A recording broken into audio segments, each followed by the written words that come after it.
Добро утро и од мене во Слободен печат. Многу ни е свежо од изминатата неделя, од пред 2 недели, доктор Цули, ако добро се сеќавам, случајот со бебето кое што почина на детска клиника. Бебето беше од Прилеп, донесено тука во многу тешка состојба, родено со Апгар 9. Она што е повод за вашето гостување во нашата утринска емисија е токму смртноста на бебињата. Од гинекологија излегоа со податок дека таа се намалува, меѓутоа некако во последниве неколку месеци 2 случаи на починати бебиња за многу кратко време. Воведов практично и дадов некаква најава за вашето гостување. Значи, денешен наш и ваш гостин е доктор Аспазија Софијанова, редовен професор на Медицинскиот факултет во Скопје, до скоро и директор на детската клиника. Може ли да ни кажете, бидејќи бевте директно вклучена во целиот случај, што всушност се случуваше со бебето од Прилеп? Прво, добро утро.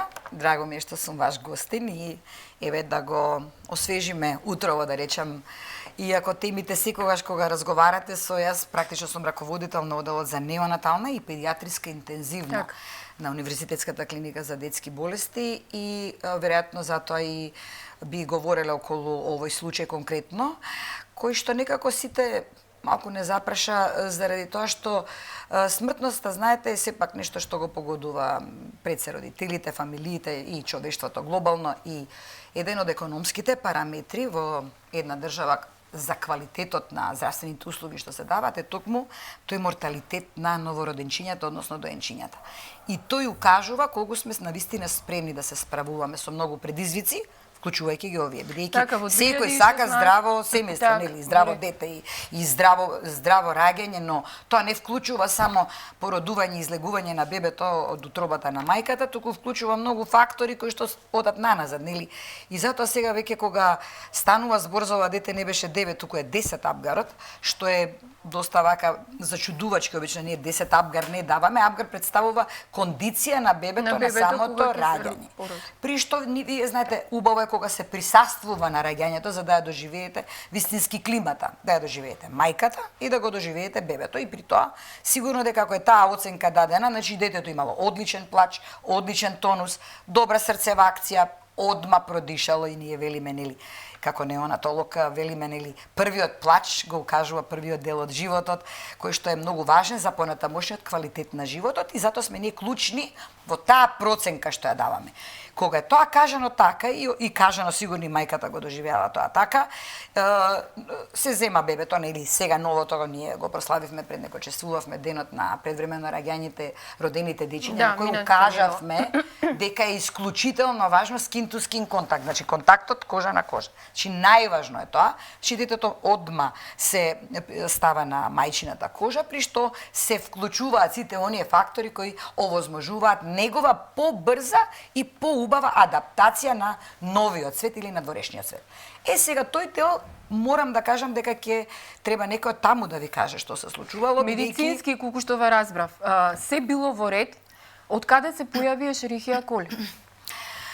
Медицински, оној дел кој што бил во ред го укажуваат колегите, нели, таму, дека било се во ред и дека се јавува нормалната, таа така наречена хипербилирубинемија или така наречена новороденачка жолтица, која е нешто што го очекуваме и која е обично кај дечињата знае да се јави вториот, третиот ден, да ја пребои кожата жолто и тоа и било кажано и на мајката. Колку што имаме информации, нели, и при што од кога е утврдено дека има жолтица, го задржале бебето во делот каде што е на посматрање и на дополнителна терапија што се дава за жолтица, како што е, нели, зрачната терапија, па се става во посебни, нели, корита во кои што се зрачи бебето за да побрзо исчезне таа жолтица. За да по зборовите, нели, велиме на мајката е видено дека има малку кислородна поддршка. Кислородната поддршка веќе укажува дека има некој тип на одредени проблеми со дишењето. И па и тоа ништо не мора да значи. Знаете, во нашата професија, особено кај бебињата, тоа што го имаме научено, одејќи секаде по светот е дека со новороденото нема играње. Тоа навистина може да ви изненади во секој миг. И затоа треба многу да се води сметки, да се посматра. Ако веќе имате мала кислородна поддршка, прашање е зошто ја има и ја бара таа кислородна поддршка, значи бара мониторирање и тогаш веднаш се праќа на друго ниво. Тоа е, да речеме, одредено ниво кое што сепак не ги обскрбува оние работи кои што ние ги правиме, не одолу за интензивна.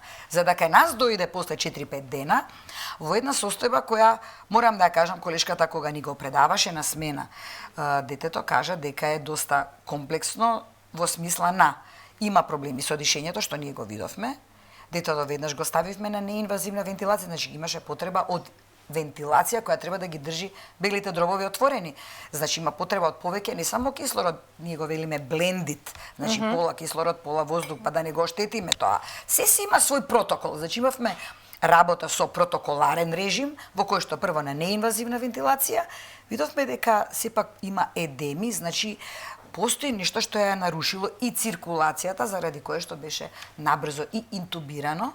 Интубација значи влегување нели со агресивен начин на вентилација во трахеа, со цевка и со ставање на механичка вентилација. Тоа веќе укажува дека е доста било комплексно и ние утврдивме првично еден од параметрите биохемиски кои исто утврдуваат фактичка состојба на детето вон од клиничката. Значи две работи утврдуваме: клиничка состојба која гледаме дека не е добра и фактичка, тоа се биохемиски маркери. Биохемискиот маркер за рана неонатална инфекција, ќе ја кажам, тоа е маркерот прокалцитонин. Порано беше ЦРП, ама не беше селективен. Јас имам магистрирано на неонатални сепсии, затоа и веројатно и како соговорник ме викнавте за да можам да го дебатирам тој од повеќе аспекти гледано. Сега е воведен нов маркер кој укажува дека дури и пред истата да се расшири во крвта, а ширењето незино доведува до навистина оштетување на органи, а тој е прокалцитонин, тој биохемиски маркер, укажува дека дефинитивно има токсини на бактерии во крвта. Ова беше 30, иначе треба да е помалку од 0,2. Па сега рачунете во која состојба било детето, значи биохемиски и клинички навистина не беше во добра состојба. Доктор Софијанова, ќе ме интересира околу недостигот на кадри на детска клиника. Од она што го знам, на неврологија практично е останата без доктор Дума. Дали има таму специјалисти? Едно време се карикираше со вашето име дека треба да дојдете на чело на тој оддел на детската клиника. Што се случува таму и каде се има тесно грло, бидејќи со еден педијатар минатата сезона зборував, тој вели дека педијатри практично и да нема во државава. Многу малку од младите доктори се решаваат за оваа специјализација. Како она што го има како квалитет бега по приватните болници, еве веќе се карикира и вашето име дека треба да заминете некаде во една приватна болница. Кажете ми каква е фактичката состојба во моментов? Има ли педијатри доволно и како се справувате со сето тоа? Па ме прашувате сега исклучително сензитивно прашање, меѓутоа ќе морам да бидам искрена и да кажам дека имате луѓе кои што навистина ја знаат професијата и се врзуваат пациентите за нив, затоа што сепак професијата се гради кај нас барем, и особено во нашата бранша и во педијатријата конкретно. Па сега, ако веќе назад треба да се направи апсолутно, и плюс, како велам јас, ДДВ на нашиот труд, тоа е и учењето, сите оние способности и вештини кои треба да ги има еден лекар за да работи одредена дејност. Значи, универзитетската клиника има повеќе субспецијалности. Во тие субспецијалности е и неврологијата, која е исклучително, да кажам, сега во последно време знаете дека имаме доста невролошка симптоматологија која доаѓа, еве да кажем, и од вакви, значи проблеми при раѓање кои мора да ги следи невролог. Проблеми во неонаталниот период, и тоа се вика неонатална неврологија, заради која јас практично и бев во Словенија, ако се сеќавате, пред година дена, знаејќи дека за жал професорот Дума, кој навистина е исклучителен во оваа област, тука нема коментар, неговото заминување беше такво, тоа е природен тек, значи мора некој потоа да дојде. Да, меѓутоа никако нема замена во моментов за... Јас се понудив да бидам човек кој што од интензивна, како раководител на интензивна, која знаете дека е едно од најспецифичните, тоа е последното ниво каде што е ова, да можам да го работам ова, и затоа и бев во Словенија со цел да може дел од моето искуство да го пренесам и да ги фатам останатите помлади колеги, да можеме заеднички да го лидеруваме тој одел напред. Затоа што не е само, знаете, да се остане или да се остават помлади колеги кои сепак им треба можеби малку повеќе време за да некои од работите ги почувствуваат. Јас сум доволно возрастна да во делот од неврологијата, каде и го работам повеќе или помалку, оние критични работи доле на интензивна, ги префрлам и горе и тие нови иновативни терапии, откривање на нови болести кои порано практично знаеме дека завршувале лошо, што и го покачуваше смртноста. Значи, сите овие работи, за да може да направат една убава целина и, како велат, едно милиена работа, требаше да се малку, можеби, поразлично реагираат и мојата желба се уште стои да одам на тој одел. Јас и се откажав од интензивна за да одам на неврологија, меѓутоа климата не постоеше во тој правец со актуелното раководство. Не знам зашто е тоа така, кога некој од одел за интензивна кој има вештини одредени и кој има возрастна група е фул тајм професор, што би било исто исклучително добро да можеме со помладите некако да ги делегираме работите. Знаете, вие како повозрасен ќе ги делегирате работите на тие кои што се останати како помлад, еден ќе работи една област, друга област, па да бидеме заедно како целина. Ете, не се остварува, а зашто не се остварува? Веројатно тука има некакви, сигурно и одредени можеби лични причини или некакви други кои верувам дека познавајќи се себе нема да ги оставам така и сигурно дека Што се случи со ургентниот центар? Значи, бевте еден од заговорниците дека мора да има ургентен центар на детска клиника, меѓутоа тоа не профункционира. Простори има, апаратура има, кој е проблемот? Ургентниот центар ја одигра својата улога и се уште е, да кажам, еден од начините на филтери во секоја од универзитетски, клинички, детски центри, каде што мора да го има. Значи, ургентен центар мора да има, каде што се филтрираат пациентите, каде дел од пациентите, децата особено, имаат потреба не да се хоспитализираат, туку едноставно да бидат во еден краток временски период таму, бидејќи знаат и потоа едноставно да се префрлат на други одели да се префрлат или на други одели, дели да си одат дома. Зашто мора да одат по други места? Мислам, јас и затоа и останав на универзитетската клиника. За мене домот сепак беше таму. Значи, јас се чувствував дека тоа е дел кој што треба да, без разлика што и како се случуваат работи, да остане како нели како дете во таа фамилија таму. Ургентниот центар се затвори веднаш со новото раководство и остана затворен и тоа е една болна точка за сите нас, вклучувајќи мене, бидејќи одигра исклучителна улога и од кога се отвори. Значи, во периодот за ковид исто беше. А за ковид да не зборуваме. Значи, оние најтешки случаи лежаа доле. Таму имате опрема за 4 до 5 места, кои што се интензивни места. Пазите, тоа не е обичен одел каде што ќе го легнете пациентот. Сепак и тој кој што престоја, па макар и 2 часа, треба да има комфортна зона на во своето таму останување, бидејќи болницата на никого не е пријатна средина. Ние треба да ја направиме пријатна, па дури и за краток временски период, кога доаѓаат децата со своите фамилии. Се затвори и се уште е затворен и тоа ни е некако, мене барем ми е, бидејќи во еден период кога се отвори 2015 година и од тогаш па до периодот до пред година дена беше навистина фул, да не речем, имаше обрт на пациенти. Тоа беше и предмет на дискусија на државната ревизија, која беше и 5 месеци наназад гостина, нашата гостина, односно си ја вршеше својата работа во ревизорскиот извештај кој ќе го добиете следната недела и верувам дека она кое што и мене ме праша, ја немам одговор, сигурно дека тоа се некој исто така повторно интерни размислувања на сегашното раководство или на директорката сега, меѓутоа сметам дека тоа е начин на кој што треба апсолутно да се размисли и да ни се помогне да го отвориме, бидејќи тоа ќе биде флуктуентност на пациенти кои што нема да имаат потреба понатаму да бараат подобри услови на други места. На крајот на денот секој има право да си бара за своето дете најдобро каде му е.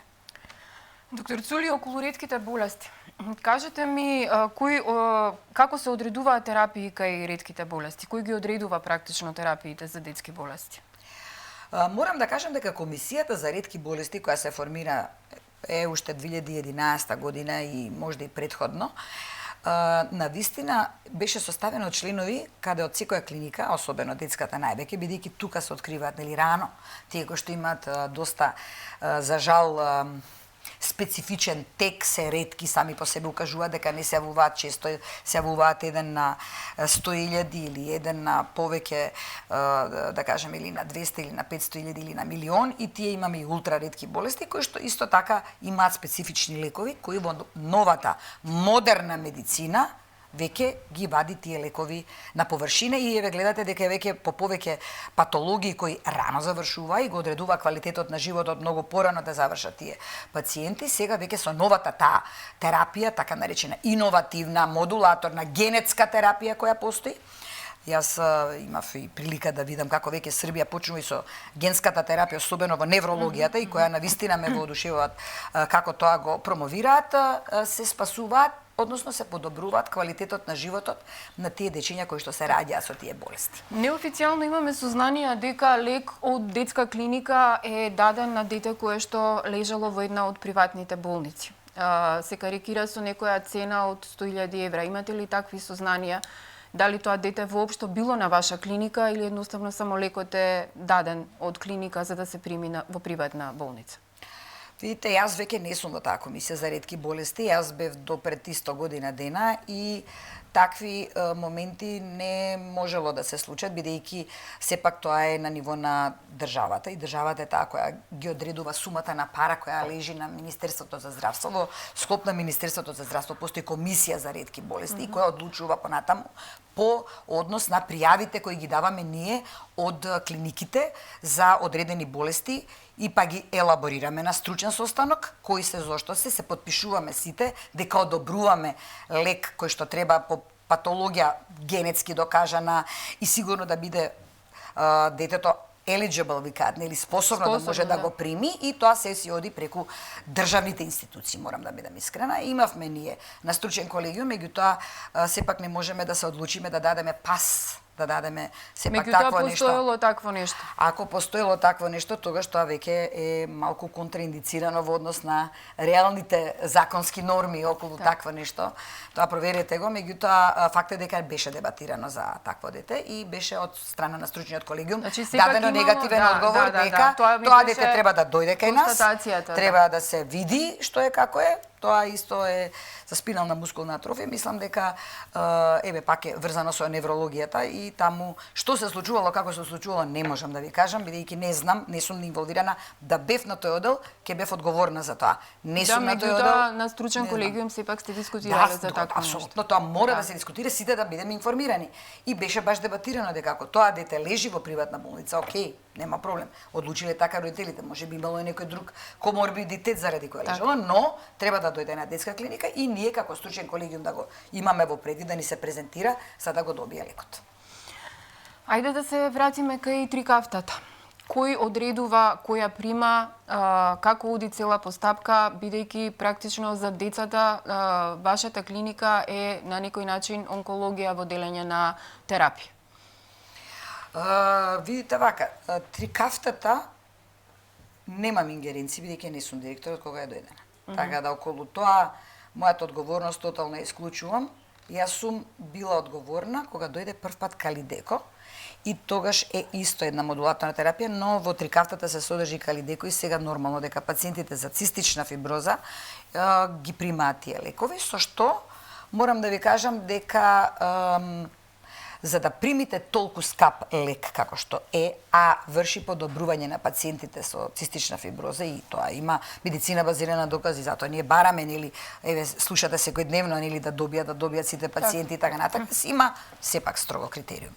Не може, нели, тука не се исполнуваат, секој би сакал да го добие скапе лекот, но мора да има одредена возрастна, конзилијарно мислење, да има одредена возрастна група, одредена возрастна, нели да биде одредена возраст и да исполнува другиот критериуми, тоа особено состојбата на белите дробови каква е, да е точно потврдена дијагнозата, да прима и претходно терапија која ги одржува овие пациенти колку толку во еден поран возрастен период, а понатаму веќе тие пациенти и да почнат да го примаат оваа модулаторна терапија за која баш и слушнав на телевизија, претседателот на Сдруженијето кажа дека се чувствува многу подобро, за што ми е драго да е така, но за да го добие тоа мора да има конзилијарно мислење, при што во тоа конзилијарно мислење мора тројца кои што се занимаваат со таа проблематика да бидат подпишани. Така беше со Калидекото, бидејќи јас бев одговорна за Калидекото и баш пред државната комисија одговарав на прашања кои ми беа поставени. Како е набавено? Беа само 3 пациенти тогаш.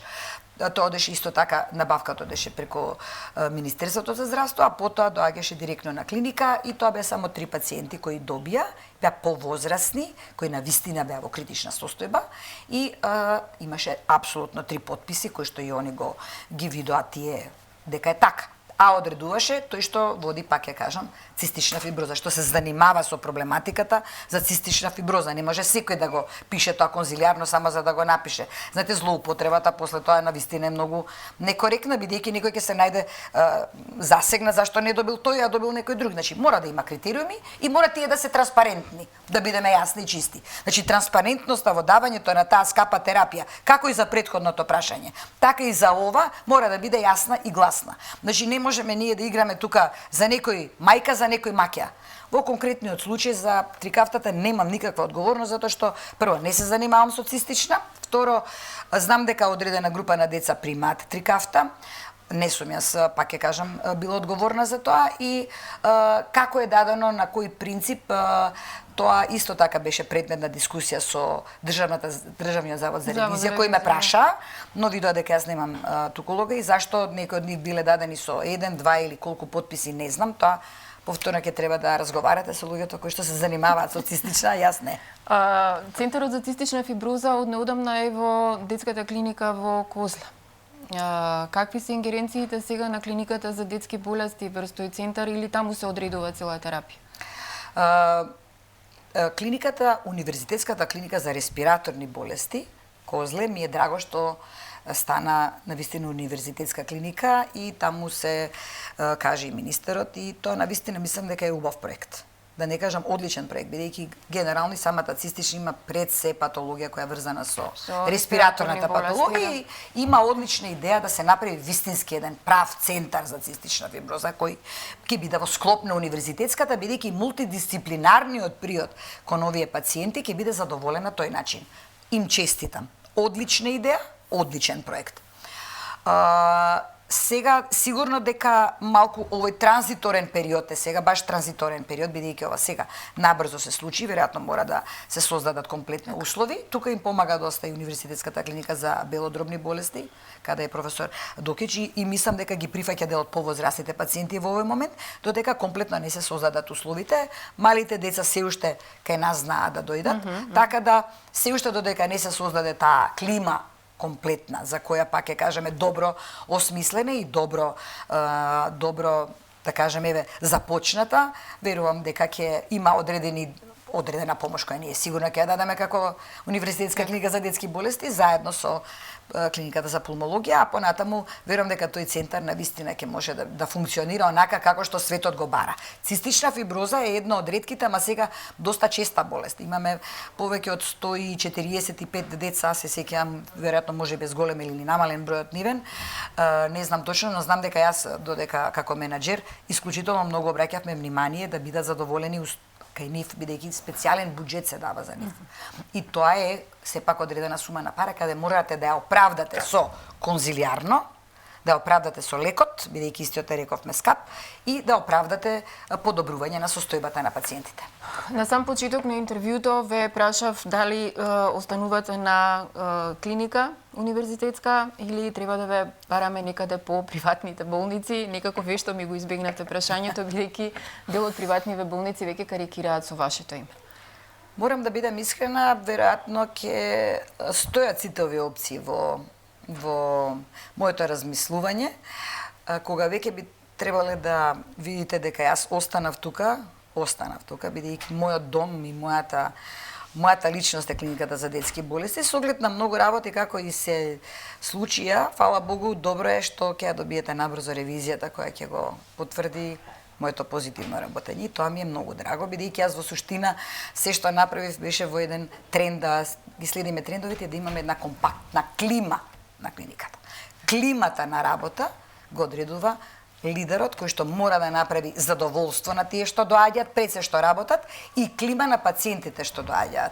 Нема да дебатирам како е сега, но тоа ќе сепак следниот месец мислам дека ќе биде клучен и до крајот на годината ќе биде клучно за моето конечно одредување. Јас сум сепак редовен професор на медицински факултет, што ја дава тежината и академската работа моја, која што е препознаена еве и овие денови и минативе недели присуствував на неколку европски светски конгреси каде што фигурира нашава држава максимално паралелно со оние трендови кои се бараат.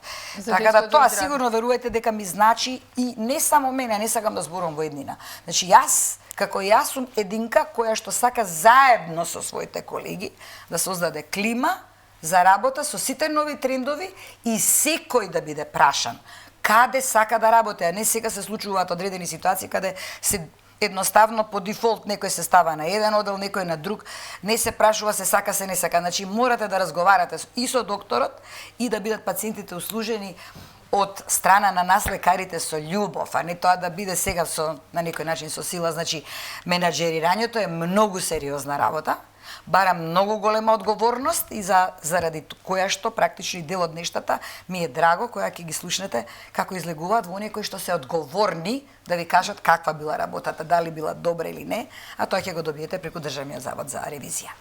Значи, ние го изчекуваме извештајот од Државниот завод за ревизија. За крај, веројатно знаете и вие, се врти се уште вашето име за директор на детската клиника. Затоа во една друга прилика или по назначувањето доколку се случи. Ви благодарам многу за денешното гостување. Секогаш е кратко времето кога разговараме за децата и детските болести. Вие сте еден соговорник кој што има што да каже околу детското здравје. Вие, почитувани гледачи, останете со програмата на Слободен печат, следете го нашето веб издание и очекувајте го издавањето на Слободен печат. Ви благодарам.